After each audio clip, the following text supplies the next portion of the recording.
Il est 7h55, la France a du talent.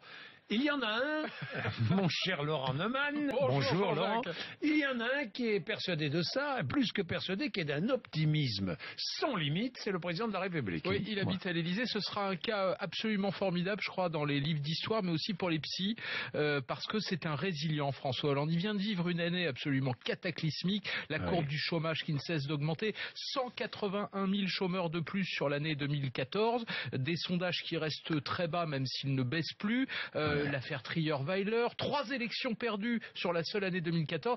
Mais je me souviens de quand il est venu ici le 6 mai, vous vous souvenez de ça, et que je lui ai demandé s'il était à la hauteur de la fonction, mais il n'avait même pas réagi. Oui, mais lui, il reste optimiste. Vous savez ce qu'il a dit en marge de sa visite à Saint-Pierre-et-Miquelon à quelques journalistes en off? Je vous le lis parce que ça vaut vraiment il faut vraiment entendre ça. Les Français savent que je sais encaisser, je ne suis pas indifférent aux événements, pas insensible, mais je tiens, j'avance, et ils le savent. Donc, il sait que ça va mal, il sait que les résultats ne sont pas là, mais il est persuadé que 2015 sera l'année du début du changement, du début de l'inversion. Pourquoi? D'abord parce que c'est toujours bien de dire qu'on est optimiste, c'est toujours bien de dire qu'on va gagner quand on est dans une année d'élection. Il y a 2 élections, notamment une en mars, les cantonales, et il est allé voir les élus, il est allé voir ceux qui se présentent pour leur dire mais comment vous voulez gagner une élection si vous expliquez à tout le monde que vous allez la perdre? On ne connaît pas d'électeurs qui votent pour des gens qui ont perdu d'avance. Donc vous devez dire que vous êtes optimiste. Et puis il y a une bonne raison d'être optimiste, leur dit-il, c'est le pacte de responsabilité. On a tout misé dessus, mais ce pacte dont on parle depuis 1 an, il n'entre en vigueur que le 1er janvier.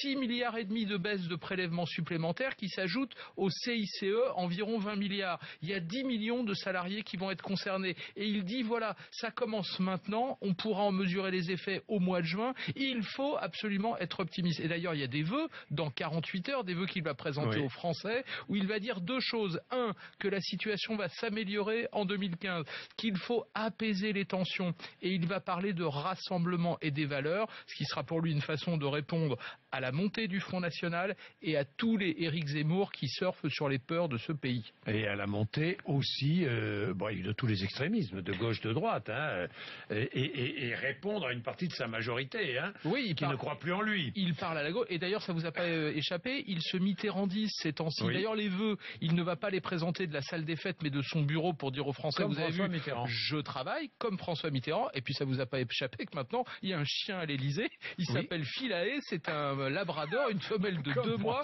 qui lui a été offert par les anciens combattants de Montréal. François Hollande se mitterrandise. Pour la gauche, c'est plutôt bon signe. Bien, merci Laurent Neumann. Tous les matins, Éric Brunet revient lundi prochain. Que je retrouverai avec plaisir. Mais vous êtes là tous les matins pour notre grand bonheur.